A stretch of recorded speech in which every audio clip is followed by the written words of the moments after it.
Hey guys, Scott with Heritage Farms, Texas. Well, here we are. It's day 2 of what I'm going to call the winter monsoon season. It's also New Year's Eve. So what are we doing? Today we're going to cook some steaks for dinner tonight. But I want to show you something. For 48 hours, it's been raining cats and dogs. It's been cold. It's been windy. You can see out here it's like 40 degrees. It's rained so much the swimming pool is overflowing. We got water standing in the yard. It feels like it's probably about 34 or 35 degrees with the north wind. Absolutely miserable. So there's nothing to do. We can't do anything at the farm. You can't do anything outside. So yesterday we used the pellet grill and cooked some St. Louis spare ribs. If you haven't seen that video, I'll put a link up here. You can check it out.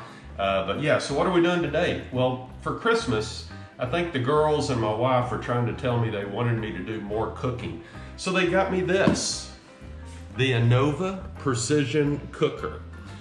And this is something the French actually designed, and I have to tell you, I'm not a huge fan of France and everything else, and if it wasn't for America, but that's a whole different subject that I'm not gonna go down. They do have the Eiffel Tower, they got that going for them.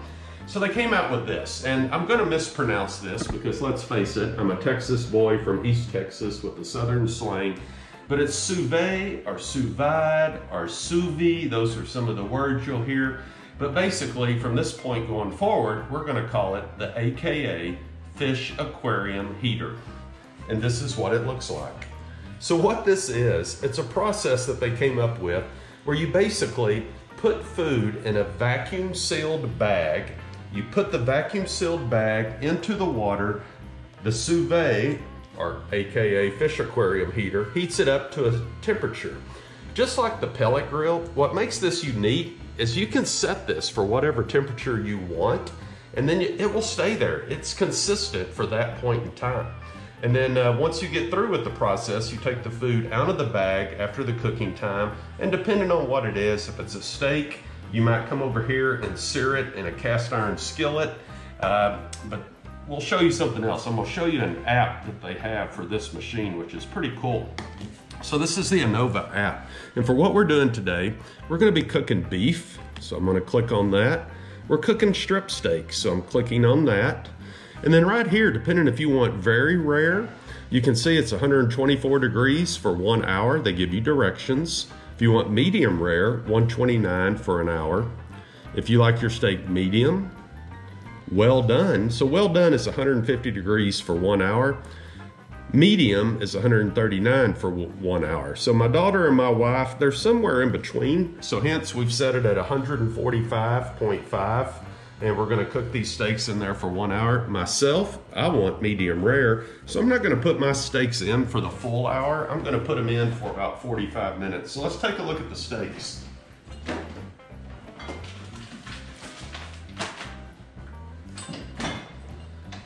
So these are certified Angus beef, and basically what we have here, look at the nice marbling on them. You can see the little striations through there. But you have to put it in a bag. You can use a Ziploc bag, but it's very important that you get all of the air out of it. A lot of people use the food saver bags, which is what we did. So for seasoning on this, when I cook steaks, I'll do it a lot of different ways. Most of the time, I strictly use just salt and pepper because I think that's all you really need. Occasionally though, I'll use a little Worcester sauce on there just for moisture and a little added kick. But we're using today the Killer Hogs AP seasoning. And what this is, it's all-purpose seasoning, and honestly, it's really just salt and pepper. If you look at the ingredients list, it's got a little bit of garlic powder in there as well, but it's mostly just salt and pepper. It's really convenient, easy to use. Once again, put a splash of that in here, and now you have the steaks. So what we're doing next is we're gonna take the steak, and we got some metal paper clips here, and the whole purpose of the clip is you're gonna put the steak in the water. And the water's hot, it's 145 degrees. Just put that little clip right there to hold it. We're gonna take the second one. We're gonna put it in the water. You really don't want it to touch the base of the sous vide if you can keep it from it. Slide this over just a little bit more and put the clip on here. And voila, that's how easy it is to cook with a fish aquarium heater. Haha. All right, so this is gonna go for 145 degrees for an hour. It's very important during this time that the cook has a beverage of their choice, whatever that may be. Mine, once again, is Miller Lite. If you guys are listening, would love to have a endorsement. And my steak, we're gonna put in the refrigerator, and we're gonna wait about 15 minutes before we put mine in. So when we come back, what we're gonna do is we're gonna take them out of the bag. We're gonna heat the skillet up with a little olive oil, maybe a tab of butter, and we're gonna take the steaks. We're gonna get this skillet really good and hot. We're gonna come in here and just sear it on each side for about a minute, turn the steak over, and then voila, it's done. It'll have a nice brown texture on the outside. When you cut in the middle, it should look just like the picture on the app. So, all right guys, sit tight, we'll be back in an hour. Hey guys, okay, the timer just went off. They've been in the sous vide for over an hour. You can see they've actually started to get a little color to them. So we're gonna start to take them out right now and open the bags, and we're gonna go to the next step in this process. Keep in mind, this is the first time I've done this, so we'll see how it turns out here. So I'm gonna start off with the two for my wife and my daughter. These are basically at, these are going to be medium well. Got a little butter and stuff going over here. So we're gonna take our scissors, come over here. Apologize for the mix up here in the sink.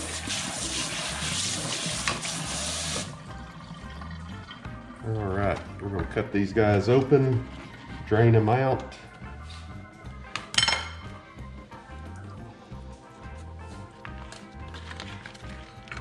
Get the steaks out, if they will come out. One thing about it, when you're cooking this way, all of the moisture is sealed in.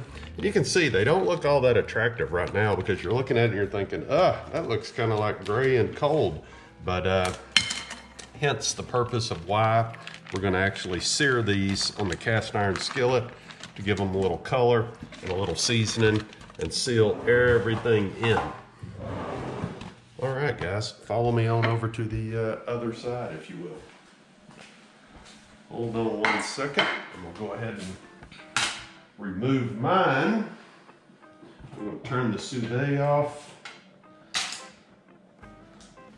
Get this one out as well. All right. Now we're gonna come over here, and basically, we're gonna sear this on one side for basically 1 minute. If I can get my timer going.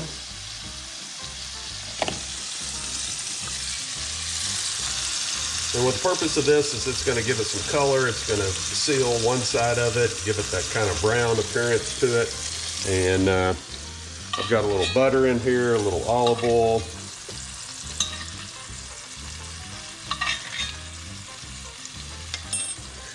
And we'll see what this turns out like.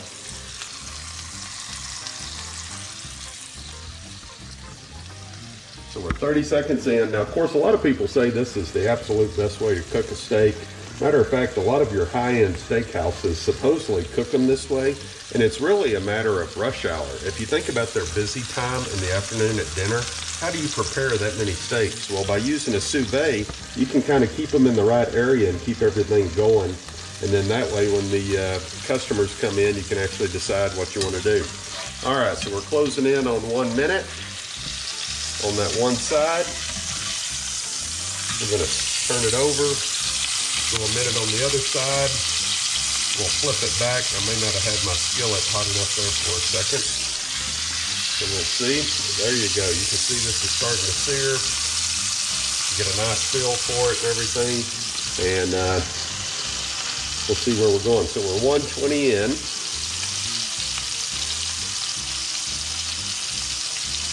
So yeah, a lot of people say this is the absolute best method to cook a steak. They say once you try it this way, you'll never go back. And the reason is consistency. It's going to be the same every time you cook it. which is kind of interesting because, you know, you got variations on a grill, whether it's wood-fired or gas or propane or whatever type of grill you're using. But with the Sous Vide, they say it's going to be perfect. And that's why I can see places like a Ruth Chris Steakhouse or other places that have multiple chains, how they're so consistent day in, day out across the country. So there we go, we're another minute. We'll get a little color on here. We're gonna go about 30 seconds on this side. See if we can get this thing browned up a little bit. And then we will proceed to the other one. Add a little tab of butter in there. You can never have enough butter. All right, let's see where we're at. All right, so we were 30 seconds on that side. We're going to go another 30 seconds, and you can see it's starting to get a little brown appearance to it.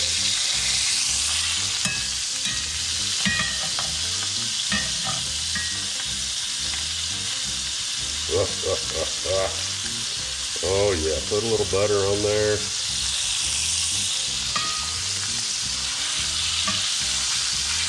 Once again, the goal here is we're just trying to get a nice, good looking brown sear to it. The steak is already cooked to perfection on the inside. We're just actually searing the outside. See what it looks like here.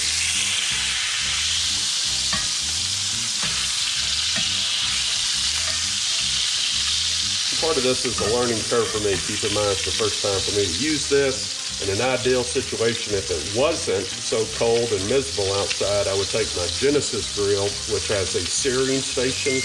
I would raise that up to 700 degrees, and from there I would just hit it a minute or two on each side and it would be done. But since the weather is so bad, we're using a cast iron skillet here in the house. There you go. You see, now she's starting to look like a steak. So once again, you can kind of see what it looks like when it comes out of the Sous Vide, and then what it looks like after it's been on the cast iron skillet for a little while.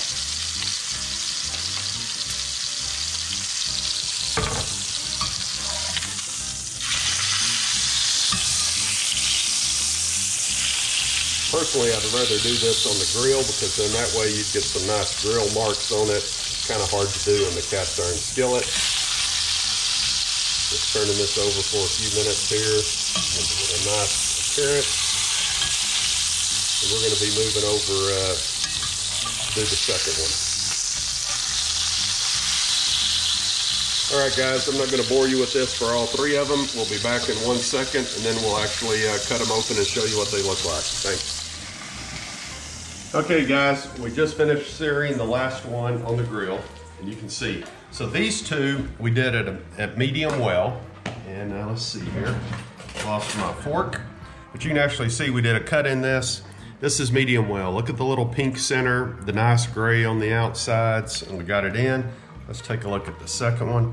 Boy, one thing, guys, is just how easy this cuts. So for the people that don't like a runny, bloody steak, look at that. You got a warm pink center on the outside. Now mine, I wanted a little bit more on the rare side, hopefully medium rare. So you can look at that. It's got a little bit more pink, a little bit more juice. I just left mine on a little less time.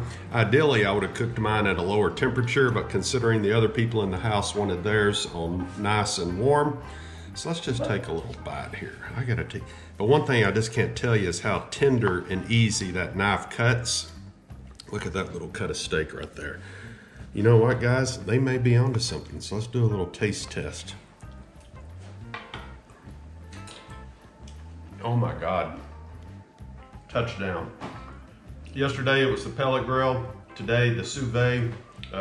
We're gonna nail this. 2021 is gonna be a good year around here as far as eating is concerned. Hey, oh, that's awesome. Hey, leave us a comment, thumbs up, thumbs down. Tell me what you think about it. Have you tried this concept? This is the first time I've done it. Really looking forward to trying various other things like turkey, chicken as well in the Sous Vide. But once again, the all-purpose seasoning, we rocked it. So hey, we gotta go eat, guys. Hope you enjoy this. Thanks.